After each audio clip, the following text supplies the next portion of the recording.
is my hair so puffy?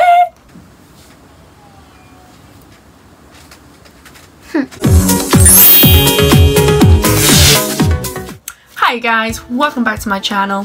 Today we're going to discuss some signs or reasons that will go towards whether you may not be straight.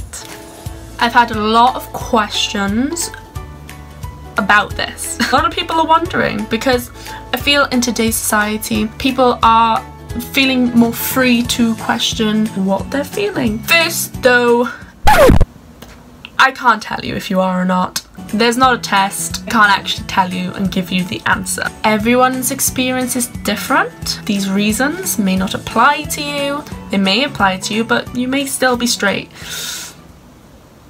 This video will contain the signs that I had.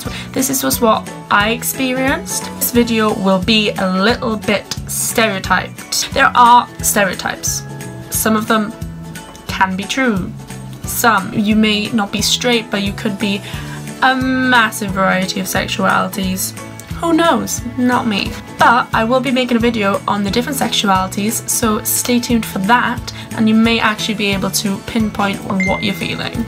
On to some reasons. My first sign. When I was younger, when all the little girls were doing makeups and such and hair things, I wanted spy things. I was obsessed. And magic tricks. I was convinced I was going to be a magician.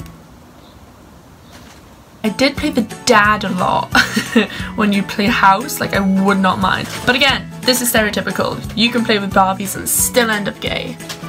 Have a good day. My second reason is just really funny when I look back at it now. I was obsessed with the LGBT community, like so much so I made like a project on it. I think I might have it. Yes! Okay. So this is the project. I found it and I kept it, obviously. At the time I was like, I'm not gay, I support it so much. Which is right, young Aisha was correct. Like, you can still be an ally and believe that and not be a part of the community. Can we just appreciate how much effort I made into these things? This is lined paper. I cut this out, coloured this in. I was a creative child. There's a timeline of gay marriage. Damn! I was dedicated. My other side was when I was growing up, I felt awkward making conversations with girls. I joined like cadets, for example, and for the first few months all my friends were guys, to the point so we went on a trip and it was like girls that side, boys that side, and I was so panicked because I had none. And I don't know, I just felt more comfortable just talking to guys, like it was so easy. Another one is really fun to think about. The first celebrity crush I had was Cheryl Cole. I remember my room back in that day, like it did have like Joe Jonas wherever, but it did have an influx of just celebrity women girl crushes. There was Girls Aloud, there was Emma Watson, Demi Lovato, Selena Gomez. I loved all of these people. Too much? This reminds me, I actually looked at my Pinterest board yesterday and I had a Pinterest of whoa, of just like gorgeous people, and I literally counted, there was 21 pictures of girls and there was like 6 of guys.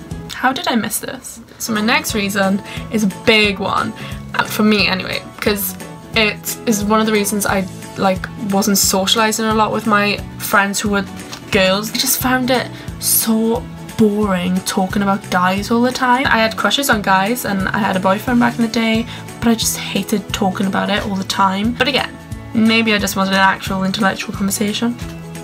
When I was younger as well, one of my friends came out as LGBT and everyone kind of, you know, when you're young, not that it's an excuse, but when you're young they're like, what is it, like, are you gay, are you bi, do you like girls, da da da da. And she didn't know, she didn't know. I remember her telling me, she turned to me one day and she said, Aisha, thank you so much for just not judging me or questioning me. And I was just like, why would I? Was that a sign? Maybe. But then maybe, you know, I was just a good person who didn't give a crap. And one of my final ones was just that if people ask me questions about being of the same sex, or one time my friend said I was most likely to be with the same sex, I was just open to the idea. I was never like, no, no, no, no, no. I was just like, I don't know, maybe, I don't know. Again, you can be just open-minded, you know? Oh, one important sign is the fact you've searched this video, you've watched this till the end to see if you can relate, or you're questioning it. If you're questioning it, it shows you're curious, shows you're open to it. My advice is to just try it.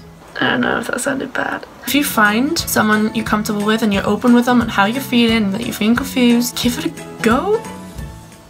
I'm sure there's a better way to say this. Be open. Discover a new part of yourself, because it's not a bad thing. It doesn't matter if you knew from you were 5 or if you were like me and you didn't know until last year. I just want to say it's okay. So looking back, those are the signs that I missed when I was growing up. Thank you so much for watching this video. I hope it kind of helped. I will continue posting a little bit of LGBT. I'm going to try and post maybe twice a week now. Thank you for tuning in.